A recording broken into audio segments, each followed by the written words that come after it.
अति सुंदर होता है मन अति सुंदर।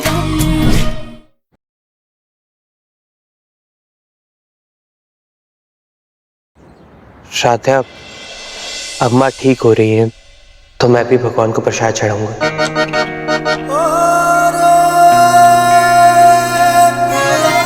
मन तो कर रहा है कि तुम्हें धक्के मार गया। बेवकूफ! अरे ऐसे पहलवान जैसे शरीर को देख के ही लड़का भाग जाएगा। ये रोने धोने का नाटक ना मेरे सामने नहीं चलेगा सब्जी। पैसे कमाने ना तुम्हें, तो फिर जिस काम के लिए तुम्हें यहाँ पे रखा है ना, उस काम पे ध्यान दो।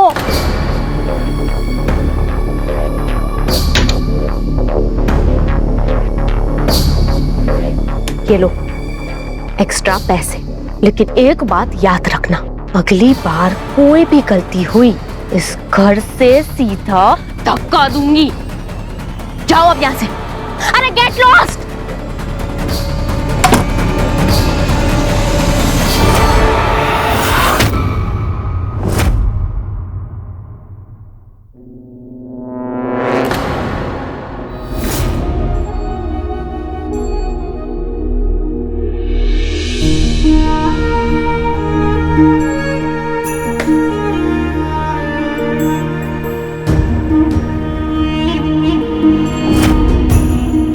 श्राद्धा, मुझे तुमसे कुछ कहना था। थैंक यू राधा, तुम्हारी वजह से मुझे एहसास हुआ है कि जो खुशी दिल की बात कहकर होती है वो और किसी चीज से नहीं होती।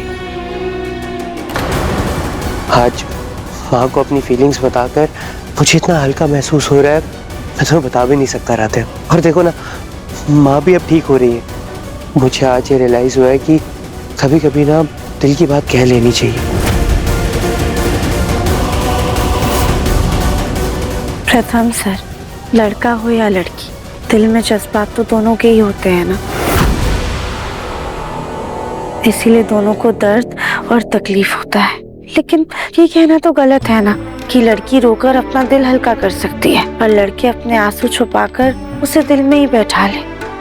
लेकिन अब आगे से कभी भी आपको रोना आएगा ना, तो आप हिचकिचाइएगा मत। भले हमारे सामने नहीं, पर माँ के सामने ही रो लीजिएगा।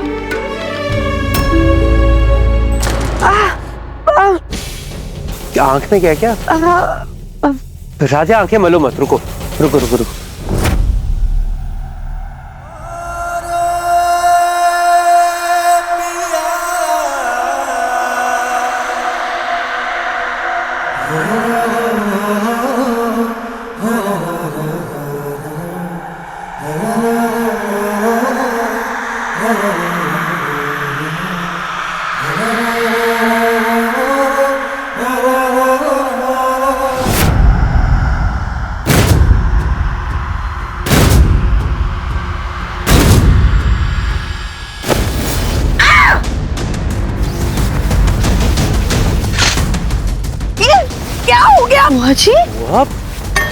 बुआ जी, आराम से। बुआ, लगता है कील ढीला हो गया होगा तभी ये गिर गया। मैं ठीक करवाता हूँ। मेरी सारी हेयर स्टाइल खराब हो गई, कितनी मुश्किल से बनाई थी, किसी के देखने से पहले ही खराब हो गई, नजर लग गई, फिर से बनानी पड़ी।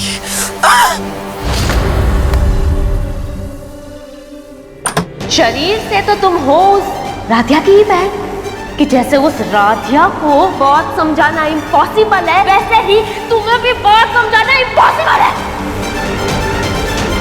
आज मुझे तुम्हारी वजह से इतनी बेइज्जती और इतनी जलीलियत सहनी पड़ी। तुम गलत दवा खाकर भी ठीक हो रही हो ना। अब मैं ये सारा किस्सा ही खत्म कर देती हूँ।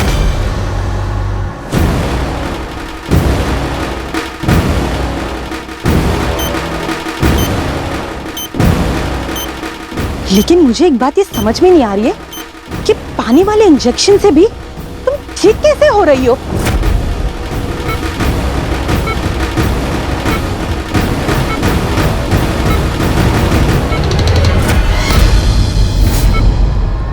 ये तो वो डेट का इंजेक्शन ही नहीं है जिसमें मैंने पानी भरा था।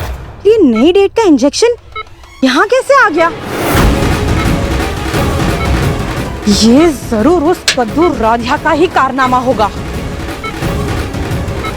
ये तुम्हारी गोल मटोल बहू राधिया जो तुम्हें बचाने के लिए हर मुमकिन कोशिश कर रही है, लेकिन उसे इस कमरे में कोई घुसने तक नहीं देता। और दूसरी तरफ वो बददिमाग औरत जो तुम्हारी जान की दुश्मन बनी बैठी है, लेकिन फिर भी सबके दिलों पर वो छाई हुई है। मुझे तो समझ में नहीं आ रहा आखिर तुम्हारा उससे रिश्ता क्या है, तुम्हें मारना क्यों चाहती है? वैसे तो हमारे पेशे में जान बचाना सिखाया जाता है, लेकिन मैं क्या करूं, मेरी भी मजबूरी है। अगर मैं ये सब नहीं करूंगी तो मेरे पास पैसे कहां से आएंगे, और अगर मेरे पास पैसे नहीं होंगे तो फिर मुझे अच्छा पति कैसे मिलेगा? वैसे तुमने अपने सुंदर बेटे के लिए उस कद्दू में ऐसा क्या देख लिया जो तुमने उसे सीधा अपने घर की बहू बना लिया? जरूर तुम ही दयावान होगी, इसीलिए उसे अपना लिया, लेकिन वो भी रात दिन तुम्हारी सेवा के लिए मरती रहती है। भगवान, बस मुझे भी एक अच्छी सी सास मिल जाए तो मैं भी ये सारा काम छोड़ दूंगी। क्या करना छोड़ देंगी आप?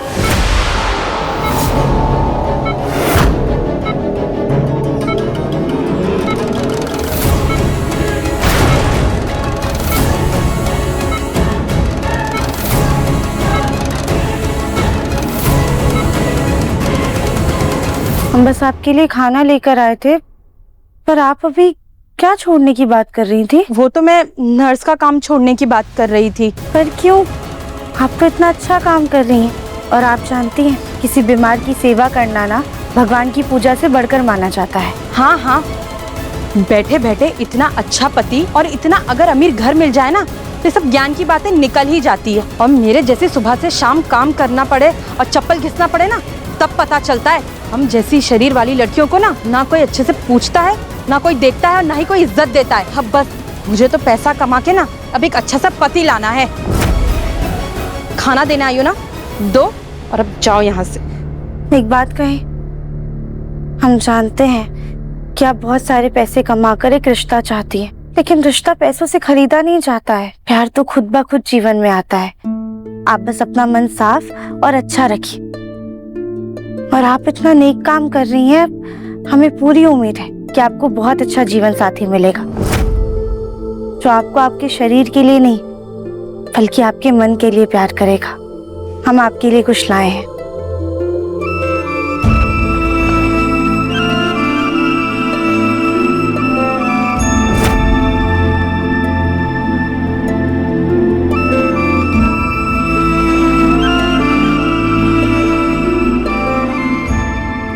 आप हमारी माँ की इतनी अच्छी तरह से सेवा कर रही हैं, इसके लिए हम बस आपको थैंक यू बोलना चाहते थे। आप इतनी मेहनत कर रही हैं ना, इसलिए हमने भोलेनाथ से प्रार्थना की है कि वो आपको एक बहुत अच्छा जीवन साथी दे। अब आप आराम से खाना खा लीजिए, हम चलते हैं।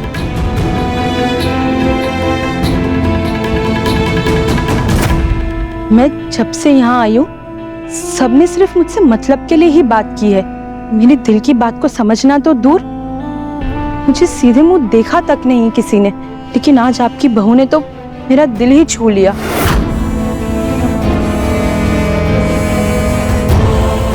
ये लो एक्स्ट्रा पैसे। अगली बार कोई भी गलती हुई इस घर से सीधा धक्का दूंगी।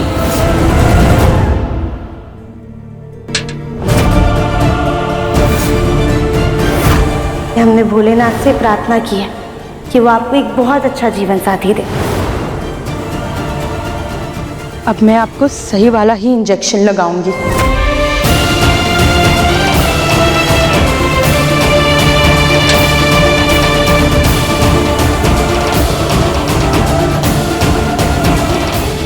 और अब मुझे राधिया को जल्द से जल्द उस औरत की सच्चाई बतानी ही होगी।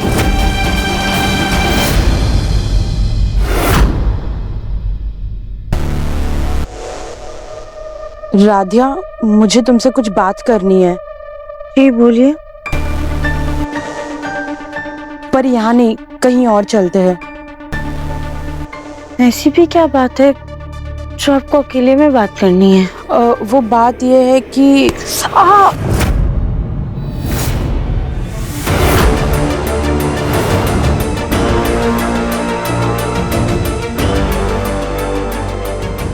यहाँ क्या कर रही तुम दोनों? माना कि दोनों एक ही बिरादरी की हो, लेकिन इसका मतलब ये थोड़ी है कि अपने काम धाम छोड़ के दोनों लोग गप्पे मारो। और तुम्हें रजनी का ख्याल रखने को कहा है ना, तो तुम यहाँ क्यों मंडरा रही हो? जी वो रजनी जी आराम कर रही थी, इसीलिए मैं यहाँ आ गई। ओहो, अच्छा, तो मतलब रजनी ने तुमसे ये कहा होगा कि हम आराम कर रहे हैं, जाओ तुम जाके थोड़ी देर गप्पे मार लो, हैं? और हम थोड़ी देर खुद ही अपना ख्याल रख लेंगे, यही कहा था ना? चल जाओ यहाँ से।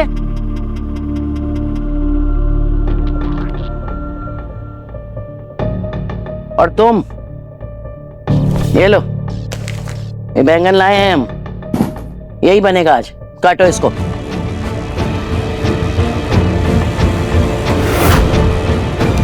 आखिर नर्स जी को हमसे क्या बात करनी थी?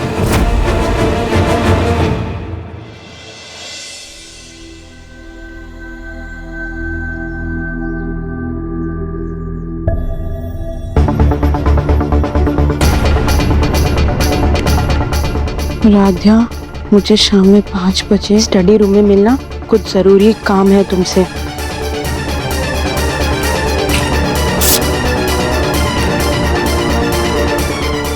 राधिया,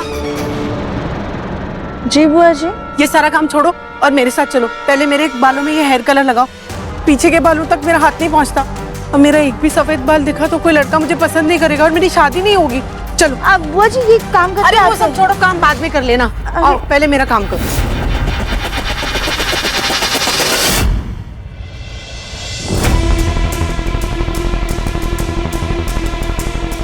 अब मैं कैसे भी करके राधिया को सारी सच्चाई बताकर ही रहूंगी।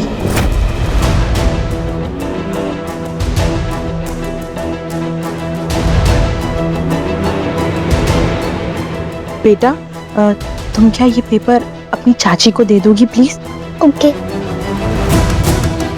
बाप रे,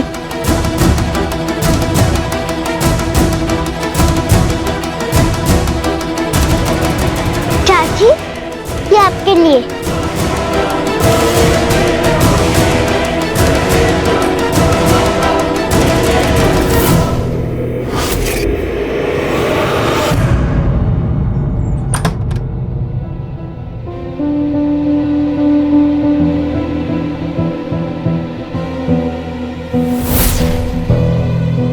राधिया को तो मैंने 5 बजे मिलने के लिए बोला था, लगता है अभी तक के आई नहीं। थोड़ा और वेट कर लेती हूँ।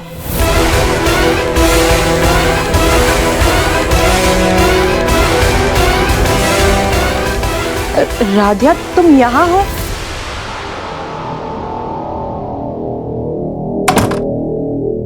राधिया, अच्छा हुआ तुम आ गई। मुझे ना तुमसे बहुत जरूरी बात करनी थी। दरअसल बात ऐसी है कि पिछले कुछ दिनों से तुम्हारी सासू माँ को जो अटैक आ रहे हैं ना, और जो उनकी तबीयत बिगड़ रही है, कहीं ना कहीं उसकी वजह मैं ही हूँ। मुझे माफ कर दो। ये सब करने के पीछे मेरी मजबूरी है, क्योंकि ये सब के लिए मुझे पैसे मिल रहे थे, और ये पैसे मुझे कोई और नहीं बल्कि आपके ही परिवार में से निहारिका मैडम दे रही है ये सब करने के लिए।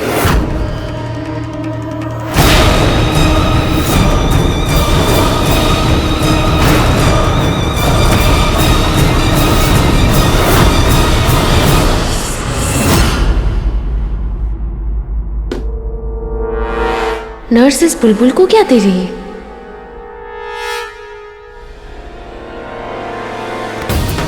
अरे बुलबुल बेटा, आपको लगे तो नहीं? ये आपके हाथ में क्या है? ये चाची के लिए। चाची मतलब राधिया के लिए?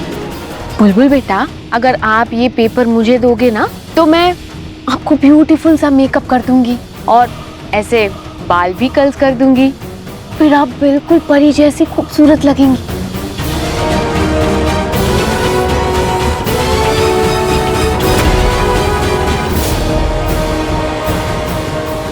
इसमें तो नर्स आंटी ने गलत दवाई लिख दी है दादी के लिए।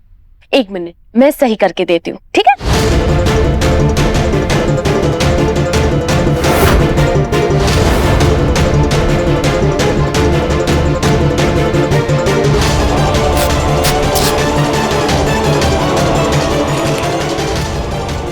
ये लो, ये अपनी चाची को दे दो, ठीक है?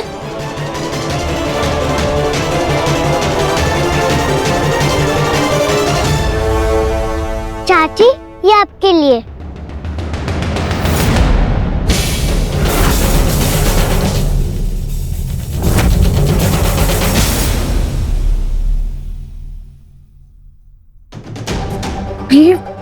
नर्स जी कहीं नजर क्यों नहीं आ रही हैं? हम तो माँ के लिए विटामिन की गोलियां भी ले आए, पर वो है कहाँ?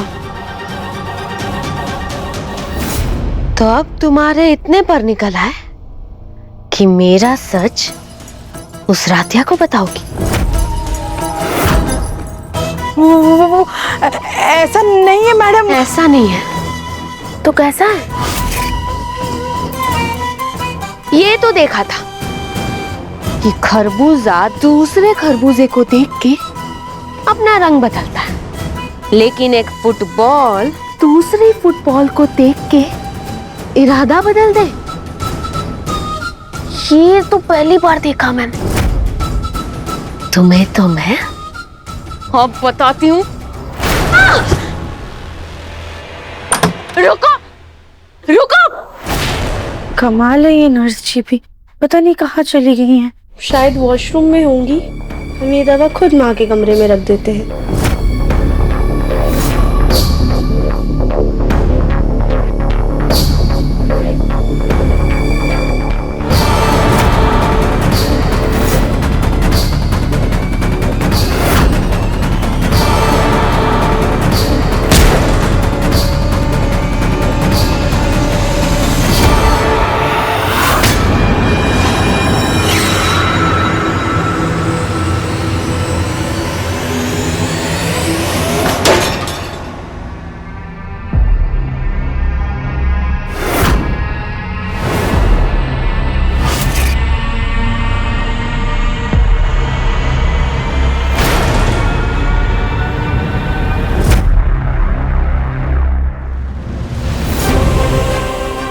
ये कैसे गिरा?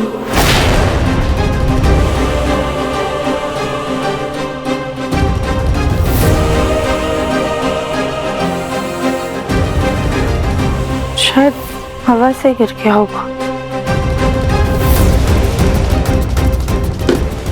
राधिया, अब जी भाभी आए।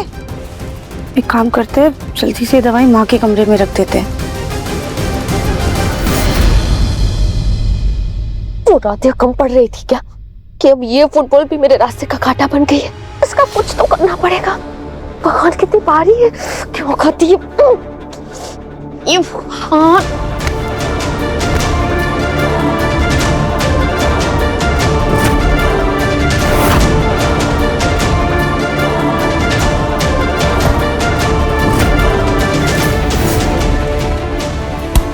ये फ्रिज तो फंक्शन के वक्त ही यूज होता है, किसी पार्टी में, लेकिन हाल फिलहाल तो ना ही कोई पार्टी है और ना ही कोई फंक्शन। एक काम करती हूँ, इसे अभी के लिए इस फ्रिज में डाल देती हूँ, फिर बाद में देख लूंगी क्या करना है।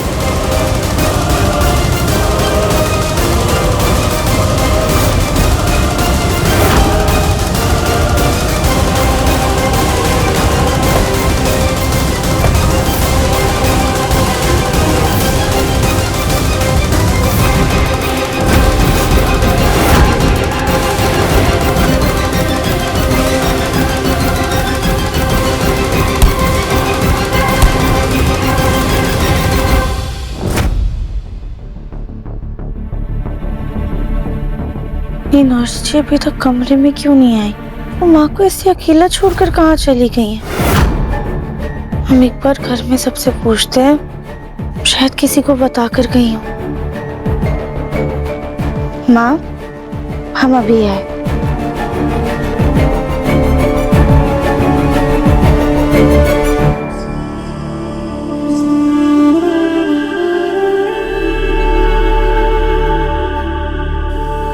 मैं कब से तुम्हें बुला रही हूँ, चाय देते वक्त कहाँ थी तुम? सॉरी भाभी, वो हम बस माँ के कमरे में 2 मिनट के लिए गए थे, पर वो नर्स जी कहीं नजर नहीं आ रही है। आपने देखा है क्या? नहीं तो मैंने तो नहीं देखा। नर्स नहीं दिखी मतलब? यहीं कहीं होगी, आ जाएगी। नहीं प्रथम सर, हम बहुत देर से उन्हें ढूंढ रहे हैं, पर वो कहीं नजर ही नहीं आ रही हैं। वैसे प्रथम सर, आपके पास तो नर्स जी का नंबर होगा ना, आप उन्हें फोन करके पता कीजिए ना प्लीज। नहीं राधिया, नंबर तो नहीं है मेरे पास, लेकिन हाँ निहारिका के पास जरूर होगा। निहारिका, आपके पास नर्स जी का नंबर है ना? आप प्लीज एक बार उन्हें फोन कीजिए, हम बहुत देर से उन्हें ढूंढ रहे हैं, कहीं मिल नहीं रही हैं।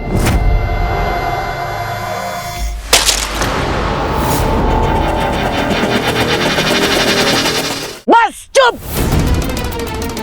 कब से उस नर्स की गाथा सुन रहे, शोर मचा के रखा है। बस अब एक शब्द और नहीं। क्या है क्या? तब से हाहाकार मचाया हुआ है, जैसे कोई नर्स नहीं कुबेर का खजाना थी जो चली गई। तुम्हारे इस हाहाकार की वजह से हम अपना पाठ नहीं कर पा रहे। सॉरी दादी, वो बहुत देर से मिल नहीं रही थी ना, तो हमें बस उनकी फिक्र हो रही। अरे हाँ, तो क्या हो गया? वो कोई घर के सदस्य थी जो चली गई, तो तुम्हें इतना अचंबा हो रहा है? उसके लिए इतना हो हल्ला काहे को मचा रखा है? हो सकता है अपने घर गई हो, आ जाएगी थोड़ी देर में। पूजा नहीं कर पा रही तब से। तुम्हें नर्स का नंबर चाहिए ना? मैं शेयर करती हूँ, तुम खुद ही पता कर लो। देखो, शेयर किया है।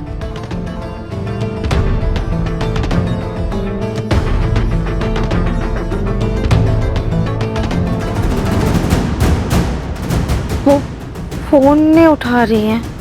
अरे राधिया, हर कोई तुम्हारी तरह फ्री नहीं होता है, किसी काम में बिजी होगी, वो आ जाएगी, थोड़ा इंतजार कर लो ना। अब सुन लो ध्यान से, हम अपना पाठ करने जा रहे हैं, एक शब्द नहीं सुनना चाहते। राधिया, मुझे तुमसे कुछ बात करनी है।